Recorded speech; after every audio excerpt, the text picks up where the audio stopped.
विश्वास पर खा जाएगा, आनंद समझो शैतान तुमको डराएगा, आनंद समझो। होगी परीक्षा धीरज बढ़ेगा, तपने के पश्चात सोना बनेगा। होगी परीक्षा धीरज बढ़ेगा, तपने के पश्चात सोना बनेगा, आनंद समझो। आनंद समझो। विश्वास परखा जाएगा। आनंद समझो।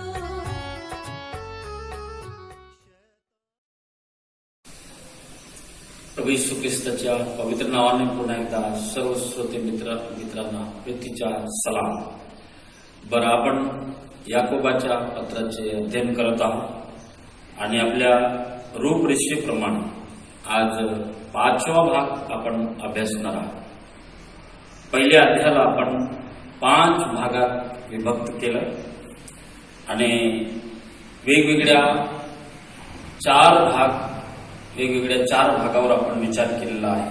आतापर्यंत आपण देवाचे वचन ऐकलेले आहे। आज पहिल्या अध्यायाचे अध्ययन आपण पूर्ण करणार आहोत आणि वचन आहे पहिला अध्याय 19 ते 27 वचन। या पहिल्या अध्यायाच्या शेवटच्या भागाचे अध्ययन करताना आपले शास्त्र आपण उघडूया, परमेश्वराचे वचन आधी वाचून घेऊ आणि वाचल्यानंतर प्रार्थना करू आणि या शेवटच्या भागावर आज परमेश्वर या शेवटच्या भागाद्वारे, पहिल्या अध्यायाच्या शेवटच्या भागाद्वारे आपल्याला काय शिकवू इच्छित आहे त्याच्याकडे आपण लक्ष देऊ। शास्त्र भाग वाचतो। माझ्या प्रिय बंधूंनो, तुम्हास हे कळते तर प्रत्येक माणूस ऐकावयास तत्पर, बोलावयास धीमा, रागास मंद, कारण माणसाच्या रागाने देवाच्या नीतिमत्वाचे कार्य घडत नाही। म्हणून सर्व मलिनता व उचंबडून आलेला दुष्ट भाव सोडून तुमच्या जीवाचे तारण करावयास समर्थ असे मुढाविलेले वचन सौम्यतेने स्वीकारा। वचनाप्रमाणे आचरण करणारे असा, केवळ ऐकणारे असू नका। अशाने तुम्ही तुमची फसवणूक करता, कारण जर कोणी वचन नुसते ऐकून घेतो व त्याप्रमाणे आचरण करीत नाही तर तो आरशात आपले शारीरिक मुख पाहणाऱ्या माणसासारखा आहे। तो स्वतःला पाहून तिथून निघून जातो आणि आपण कसे होतो हे तेव्हाच विसरून जातो। परंतु जो स्वातंत्र्याच्या परिपूर्ण नियमांचे निरीक्षण करून ते तसेच करीत राहतो, तो ऐकून विसरणारा न होता कृती करणारा होतो व त्याला आपल्या कार्यात धन्यता मिळेल। आपण धर्माचरण करणारे आहोत असे कोणाला वाटत असेल व तो आपल्या जिभेला आळा घालीत नसेल आणि आपल्या मनाची फसवणूक करून घेत असेल तर त्याचे धर्माचरण व्यर्थ आहे। देवपित्याच्या दृष्टीने शुद्ध व निर्मळ आचरण म्हणजे अनाथांच्या व विधवांच्या त्यांच्या संकटात समाचार घेणे व स्वतःला जगापासून निष्कलंक ठेवणे हे आहे। प्रार्थना करू। पवित्र पित्या, यावेळेस तुझे सत्य पवित्र आणि जिवंत वचन वाचलेलं आहे। प्रिय प्रभू, याकोबाच्या पत्राच्या अध्ययनाच्या पहिल्या भागापासून तो विशेष आम्हाला मदत केलेली आहे आणि आज पहिल्या अध्यायाच्या शेवटचा भाग 5व्या भागापर्यंत आम्ही आलेलो आहे। जे वचन वाचलेले प्रभू, तुझ्या स्वर्गीय ज्ञानाने पुन्हा एकदा हे बोलण्यासाठी मला सहाय्य कर। प्रिय पिता, या वचनांचा उलागडा करताना, प्रत्येक वाक्य आणि शब्द समजवताना माझी मदत कर। ऐकणाऱ्या प्रत्येकाचे अंतःकरणात आजचा हा अध्ययनाचा भाग पूर्णपणे समजून येईल अशा प्रकारची कृपा तू आम्हाला दे आणि बोलणारे ऐकणारे आम्ही सर्व हे वचन समजून त्याप्रमाणे आचरण करून तुला गौरव द्यावं अशीच कृपा आम्ही तुझ्यावर मागत आहे। येशूच्या पवित्र नावाने मागतो पित्या, आमेन आमेन. बरं, परत एकदा आजच्या या 5व्या भागात आपण प्रवेश केलेला आहे आणि परीक्षा या मुख्य मुद्द्यावर आपण जवळपास 6 उपमुद्दे आतापर्यंत बघितलेले आहेत आणि आज 7वा उपमुद्दा आहे. परीक्षा या मुख्य मुद्द्यावर 7वा उपमुद्दा आहे आपला ख्रिस्ती आचरणाची परीक्षा. मुद्दा व्यवस्थित लक्षात घेऊ. ख्रिस्ती आचरणाची परीक्षा. आता ह्या भूतलावर देवाचे लोक म्हणजेच प्रभू येशू ख्रिस्ताचे लोक, ज्या प्रभू येशू ख्रिस्ताचे चित्र आणि चरित्र पाहून संपूर्ण विश्व त्याला नमन करते, ज्या प्रभू येशू ख्रिस्ताचे स्वभाव बघून त्याच्या समोरील परिस्थिती परिवर्तित व्हायची, ज्या प्रभू येशू ख्रिस्ताचे बोलणं ऐकून आजही जगाच्या पाठीवर पुष्कळ लोकांच्या जीवनाचे परिवर्तन होते, तो प्रभू येशू ख्रिस्त आज काल आणि युगानुयुग जिवंत असलेला, त्याच्या दैवीय स्वभाव गुणामध्ये कोणतेही परिवर्तन येत नाही, त्या प्रभू येशू ख्रिस्ताचे आपण पुत्र आहोत, त्या प्रभू येशू ख्रिस्ताचे आपण संतान आहोत. या भूतलावर आपण किती मोठे चर्च बांधले ही एक वेगळी गोष्ट आहे. प्रभू येशू ख्रिस्ताचा स्वीकार करून आपण किती दान अर्पण केलं, किती दान धर्म केलं हा एक वेगळा विषय आहे. किती सत्कार्य केलं हे देखील चांगलं आहे. आपण भक्तीच्या वेळेत किती उपस्थित राहिलो ही सुद्धा एक चांगली गोष्ट आहे. शास्त्र वाचलेत, नियमाप्रमाणे होणाऱ्या प्रत्येक भक्तीला उपस्थित राहून आपण देवाच्या वचनाचे मनन चिंतन केले ही एक चांगली गोष्ट आहे. परंतु प्रभू येशू ख्रिस्ताच्या नावात आपण त्याचे शिष्य म्हणून ओळखले जातो आणि ज्यावेळेस त्याचं नाव आपल्या जीवनापुढे, आपल्या नावापुढे त्याचे नाव येतं की हे ख्रिस्ती लोक आहेत, प्रभू येशू ख्रिस्ताचे आचरण करणारे ख्रिस्ती लोक आहेत, जे गुण प्रभू येशू ख्रिस्तामध्ये होते ते गुण या ख्रिस्ती लोकांमध्ये असायला पाहिजे, असं जग आपल्याला बघत आहे, पाहत आहे आणि जग अपेक्षा करत आहे की ख्रिस्ती माणसामध्ये ख्रिस्ताचे गुण प्रदर्शित व्हायला पाहिजे.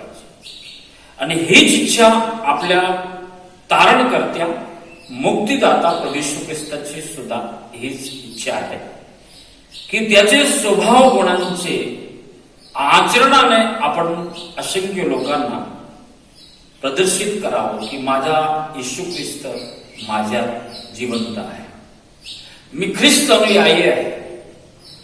आणि ही गोष्ट जगाला पटवण्यासाठी आपल्या पडोशी व्यक्तीपासून, आपल्या मित्रापासून, मंडळीत एकत्र बसून भक्ती करणाऱ्या माणसापासून तर जिथपर्यंत आपली पोहोच आहे, मग ऑफिसपर्यंत आपली पोहोच असेल, जिल्हा सोडून आपण कुठेतरी नोकरी करणारे तिथपर्यंत आपली पोहोच असू शकते, व्यवसायाच्या निमित्ताने दैनंदिन जीवनात आपण किती लांब प्रवास करतो ती आपली पोहोच आहे.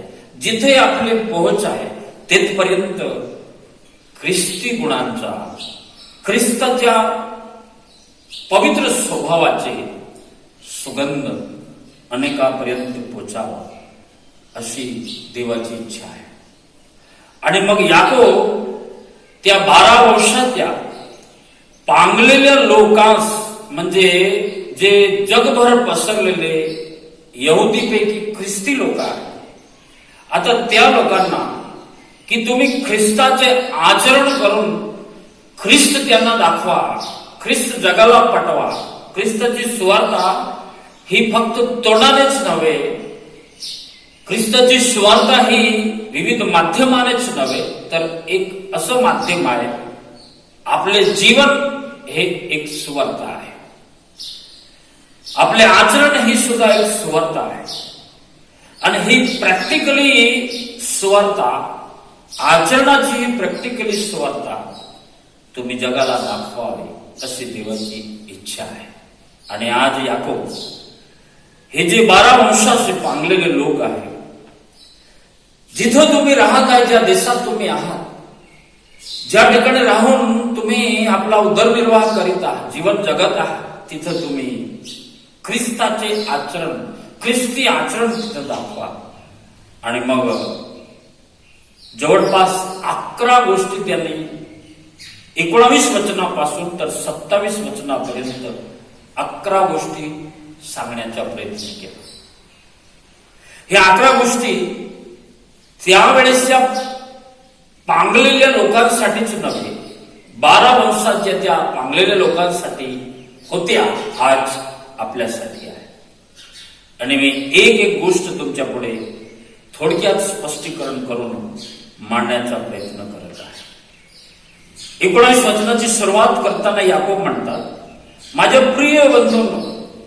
हा प्रिय शब्द अनेक ठिकाणी त्याने टाकण्याचा प्रयत्न केलेला आहे, कारण त्याच्या 12 वर्षाच्या लोकांवर त्याचे प्रेम आहे,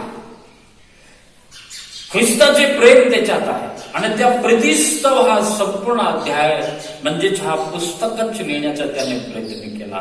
वारंवार ते म्हणतात याकोब, माझ्या प्रिय बंधूंनो, तुम्हाला हे कळते तर प्रत्येक माणूस, पहिली गोष्ट, ऐकावयास तत्पर. प्रत्येक माणूस ऐकण्यास तत्पर असावा. आता ऐकण्या संबंधाने आपल्याला पुष्कळ काही गोष्टी माहिती आहे. पवित्र शास्त्रात परमेश्वराचे शब्द ऐकणारे, देवाची मनाची इच्छा ऐकणारे, देवाचे शब्द, देवाशी बोलणारे लोक आणि ऐकणाऱ्या लोकांची पुष्कळ मोठी लिस्ट तुम्हाला मिळेल. त्यावेळेस त्या भक्तांनी प्रभूचा आवाज ऐकला आणि त्या आवाज ऐकून त्याप्रमाणे त्यांनी आचरण केले, जीवन ते जगले. पहिलाच मुद्दा या ठिकाणी सांगते की प्रत्येक माणूस ऐकावयास तत्पर असा.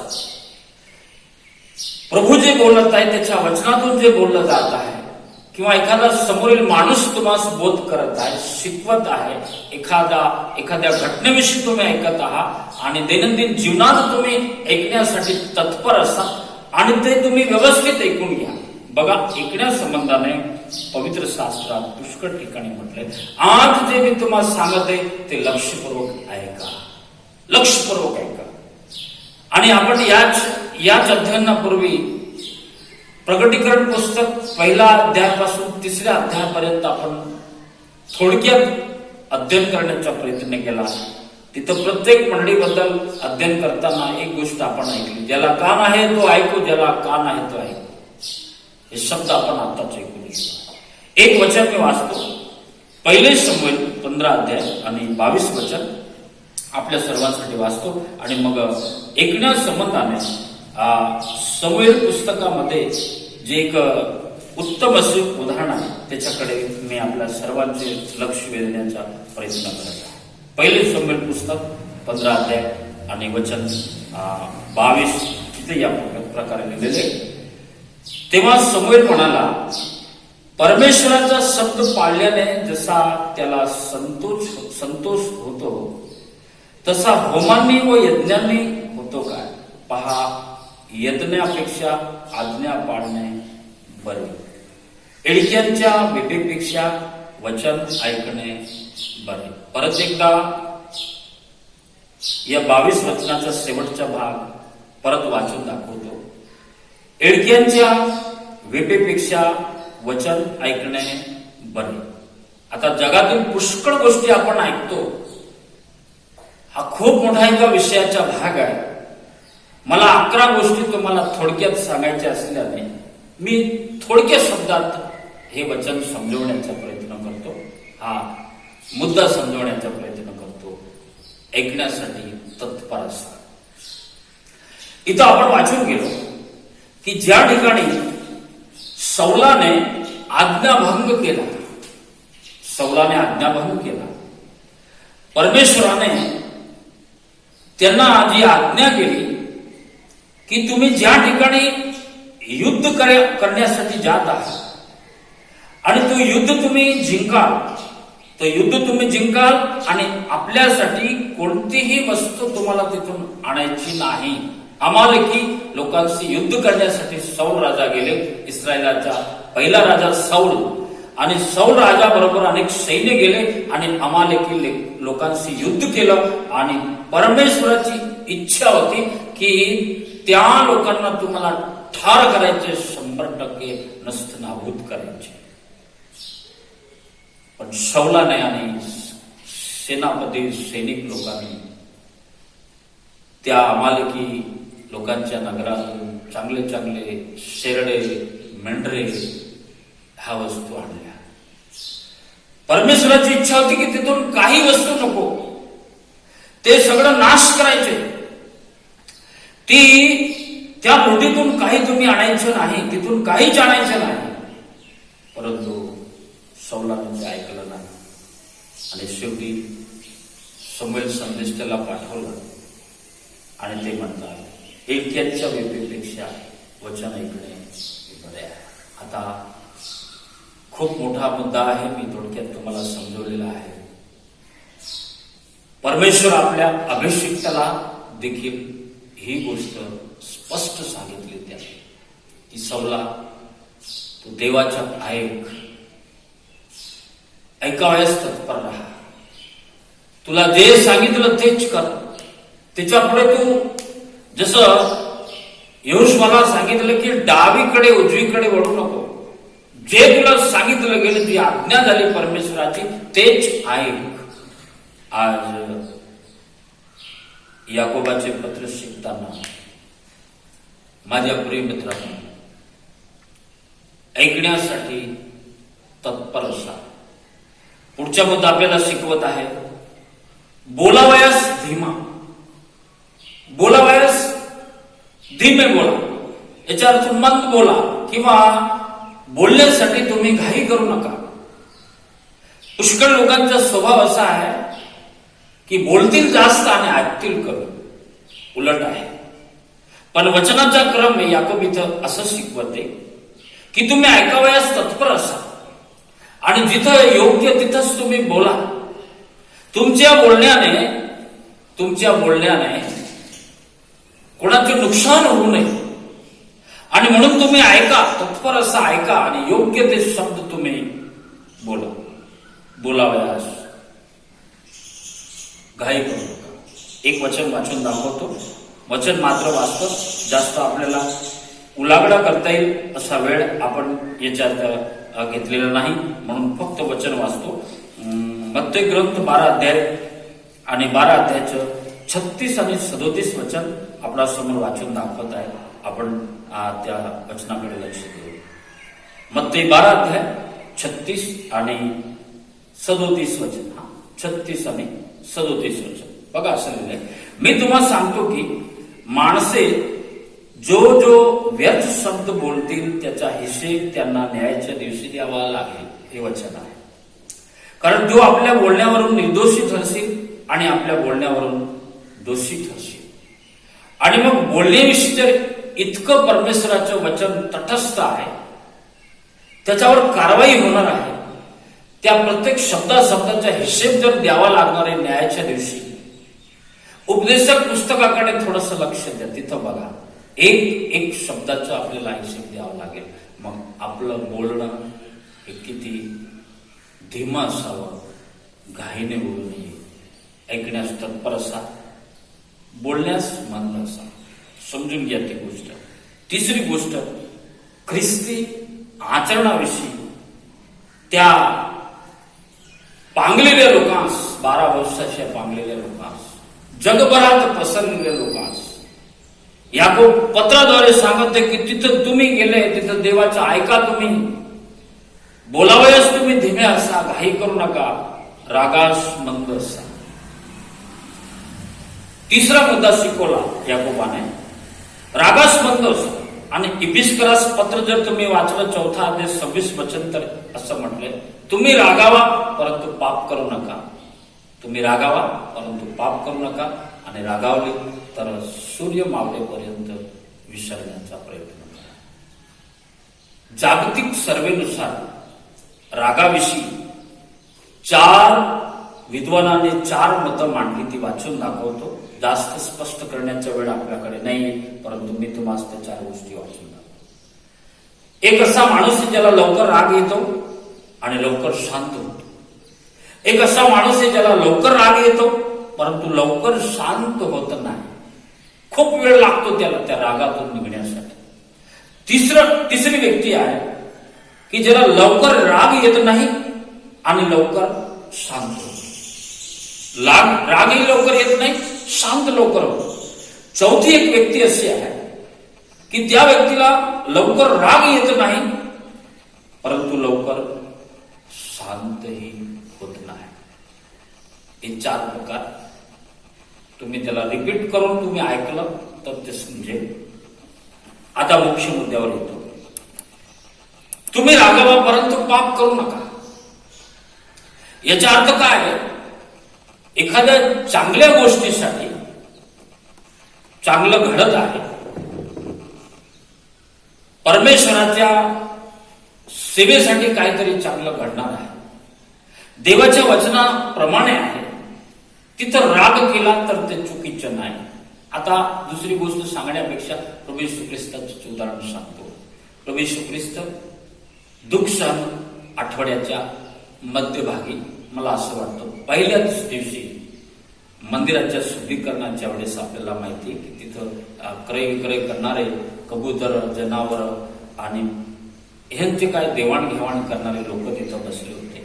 आणि प्रभूने पाहिलं की प्रार्थनाचे मंदिर आहे, पण ह्या लोकांनी विक्री केंद्र बनवून टाकलं, व्यापाराचे केंद्र बनवून टाकलं. आणि प्रभू येशू ख्रिस्ताने त्यांच्यावर राग केला. त्यांनी, आपल्याला माहिती आहे की त्यांना हाकून लावलं, त्यांचे चौरंग पालथे केले आणि जनावरांना सोडून दिलं, कबुतरांना तिथून सोडून दिलं. ह्या सर्व गोष्टी केल्या. पण एकच गोष्टीसाठी, माझ्या देवाचे मंदिर हे प्रार्थनाचे मंदिर असेल म्हणून तुम्ही तिथं मलिनतेने भरलेलं कार्य तुम्ही करू शकत नाही. आज ख्रिस्ती पुढाऱ्याचा राग, ख्रिस्ती पाळकाचा राग, ख्रिस्ती कमिटीचा राग, ख्रिस्ती मनुष्याचा राग कशासाठी आहे? का आपल्या रागाने, एक दुसऱ्यावर राग केल्याने आपण देवाचे वचन समजून घेतलंय का मी का राग केला समोरच्या व्यक्तीवर? तिथून मी काहीतरी चांगलं करण्यासाठी हा राग केला का? माझ्या रागाद्वारे काय चांगलं घडलं?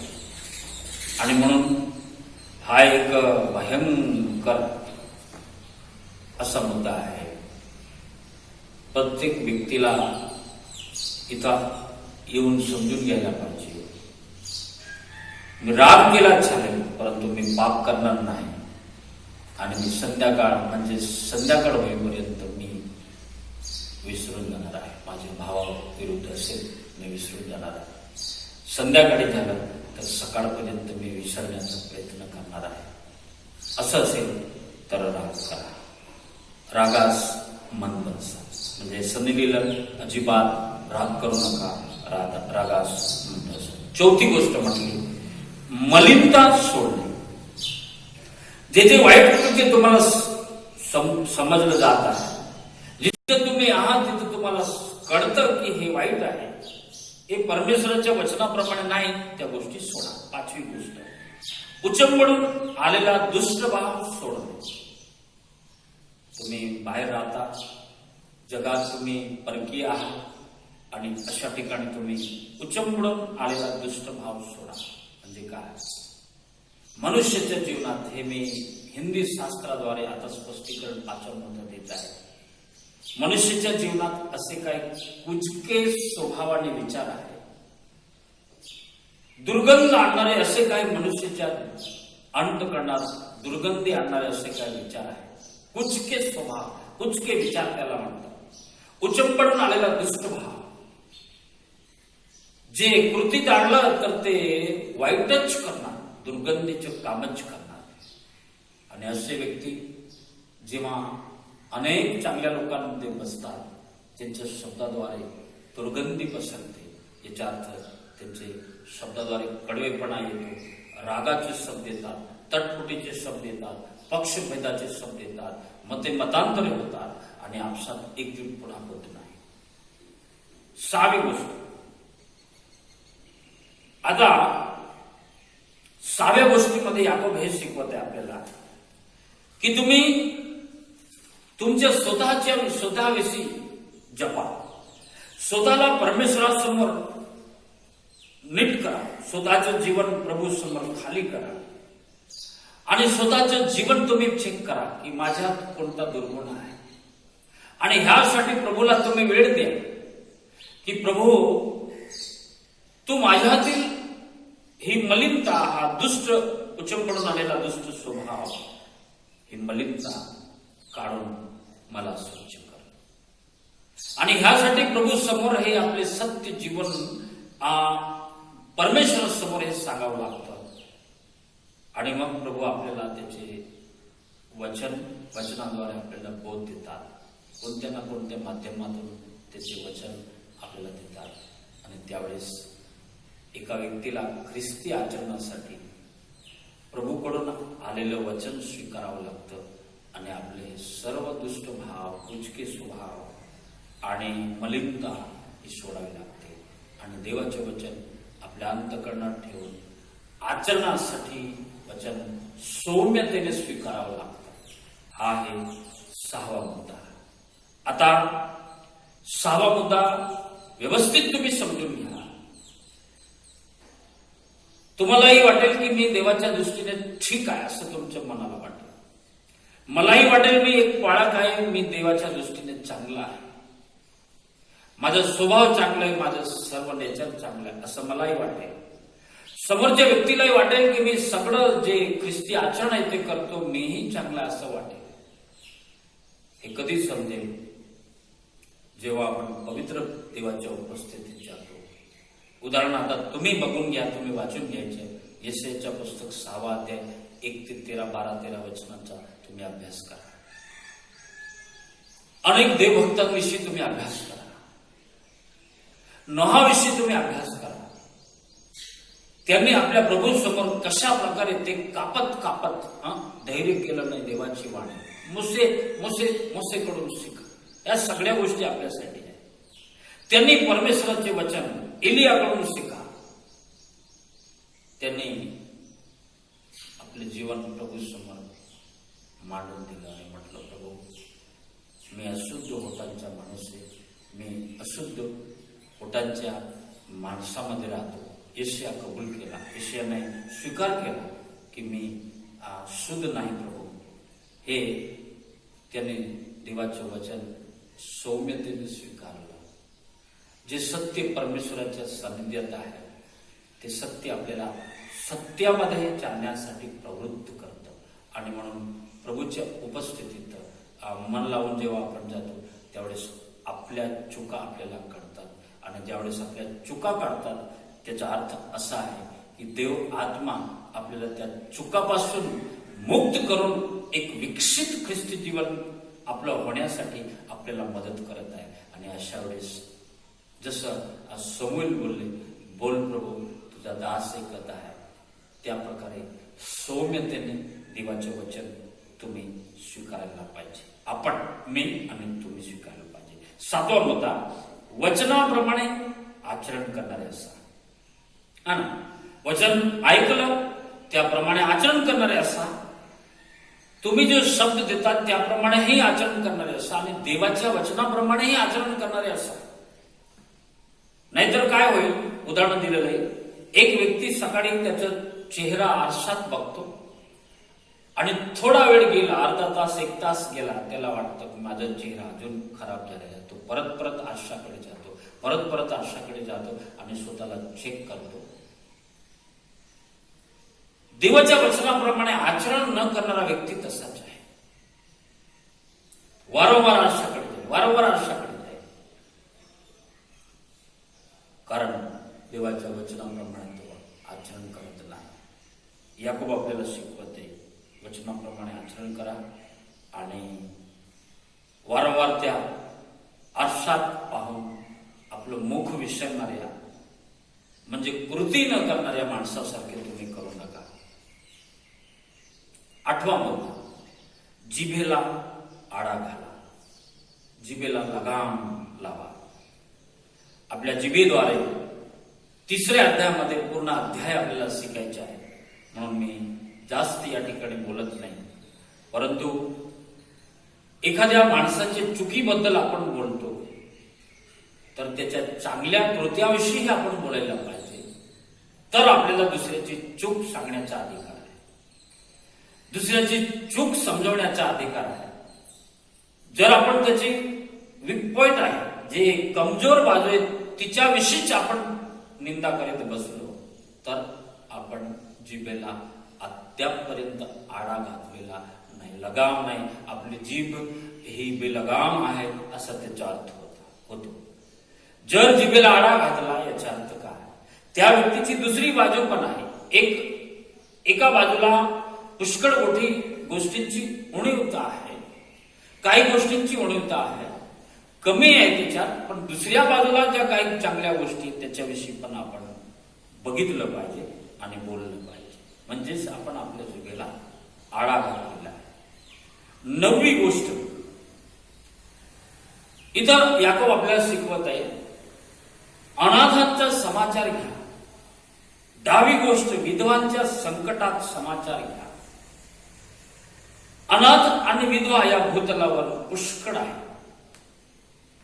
काहींच्या घरात खूप काही आहे, काही श्रीमंत अनाथ आहे, काही श्रीमंत विधवा आहे, पण पुष्कळसे अनाथ आणि विधवा गरजू आहे की ज्यांना ख्रिस्ती मंडळीने, ख्रिस्ती माणसाने त्यांची मदत करायला पाहिजे. असं म्हटलं की ते जर संकटात आहे तर त्यांचा समाचार घ्या. एक ख्रिस्ती आचरण आहे. अनाथांचा आणि विधवांचा समाचार त्यांच्या संकटात घ्या. 11वी गोष्ट, स्वतःला जगापासून निष्कलंक ठेवा. आता या 11व्या मुद्द्याला थोडक्यात सांगतो. भ्रष्टाचारापासून आपल्याला मुक्त करा. मग तो कोणत्याही प्रकारचा भ्रष्टाचार असेल. जगाचा हा भ्रष्टाचार म्हणजे जगाचा कलंक आहे आणि एक कलंकित ख्रिस्ती जीवन जगून आपण देवाचा गौरव कधीच करू शकणार नाही. म्हणून आपण प्रत्येक व्यक्ती पूर्ण निष्कलंक नाही, परंतु निष्कलंक होण्यासाठी प्रयत्न करावा. इथं स्पष्ट म्हटलंय, स्वतःला जगापासून तुम्ही निष्कलंक ठेवा. जगात भ्रष्टाचार आहे. प्रत्येक क्षेत्रामध्ये, प्रत्येक कार्यामध्ये, प्रत्येक विभागामध्ये खूप मोठा भ्रष्टाचार आहे. आपण जगातील भ्रष्टाचाराचं सोडून देऊ. आपल्यातील भ्रष्टाचार, ख्रिस्ती जगातील भ्रष्टाचार, जे देवाच्या नावामध्ये ज्यांचं नाव आहे त्यांच्यामधला भ्रष्टाचार, या भ्रष्टाचार म्हणजे भ्रष्ट आचार, आचरण चुकलेला व्यक्ती, दिशा चुकलेला व्यक्ती, हे जगाचं आहे, हे ख्रिस्ताचं नाही, बायबलचं नाही. भ्रष्टाचार हा जगाचा आहे. हा ख्रिस्ती जीवनाचा आधार नाही, ख्रिस्ती जीवनाचा कोणताच महत्वाचा मुद्दा नाही. हा जगाचा आहे आणि जगाचा बाप शैतान आहे. शैतान लबाड आहे आणि त्याचा अवलंब करणारे लबाड आहे. लबाडीचा बाप आहे तो.